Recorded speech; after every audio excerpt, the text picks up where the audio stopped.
So we're going to do one more example of the Lagrange formalism, but this is a fairly long, complicated problem, so we're going to break it up into a series of steps. And it's the double pendulum. And the system we're going to analyze, just draw our diagram. I'm going to use that as the y coordinate, and this is the x coordinate.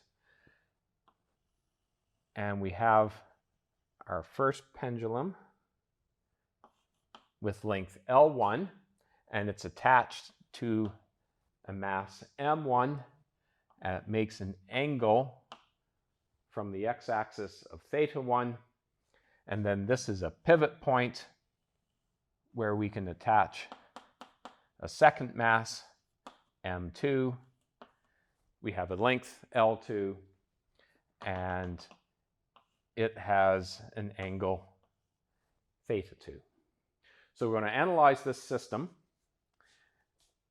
and we will determine.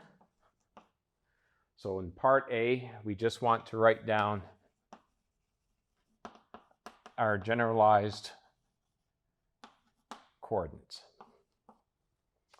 In part B, we want to get the Lagrangian of the system. In part 3, we will write the general equations of motion. In part D, we will make the assumptions that these masses are equal and that the lengths of the pendula are equal. And then under those assumptions, get again our equations of motion. So they'll take on a much simpler form. In part E, we will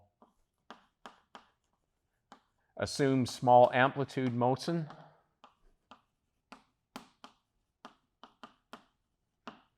And finally, in part F,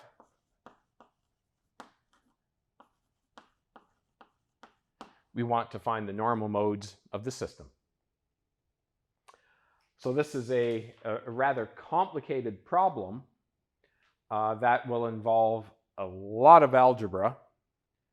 So there's many places where we can make mistakes in the algebra, but overall, the technique that we'll apply is exactly what we have already been doing.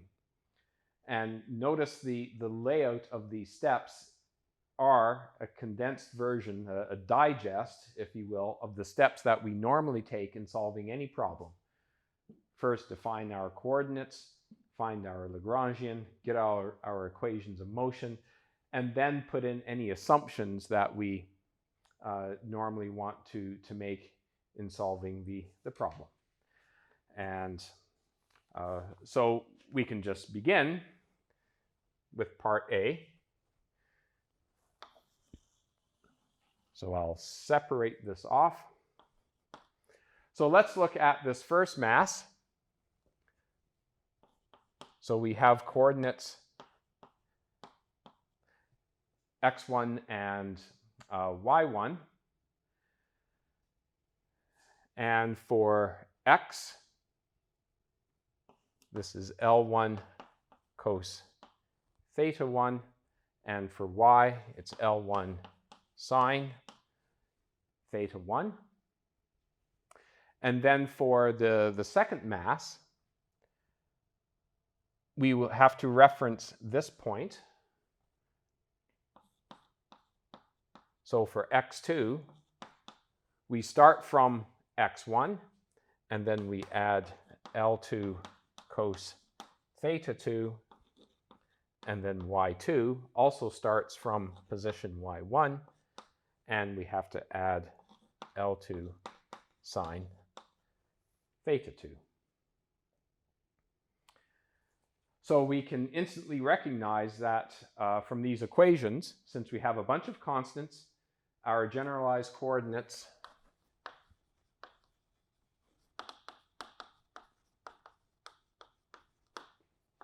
are just theta 1 and theta 2. And for future reference, I'm going to write out these x1 or x2s in their full form, because I will need this when taking the next step. So I just want to have it written down, plus L2 cos theta 2 and y2 L1 sine theta 1 plus L2 sine theta 2. So these are the important expressions that I'm going to be working with next.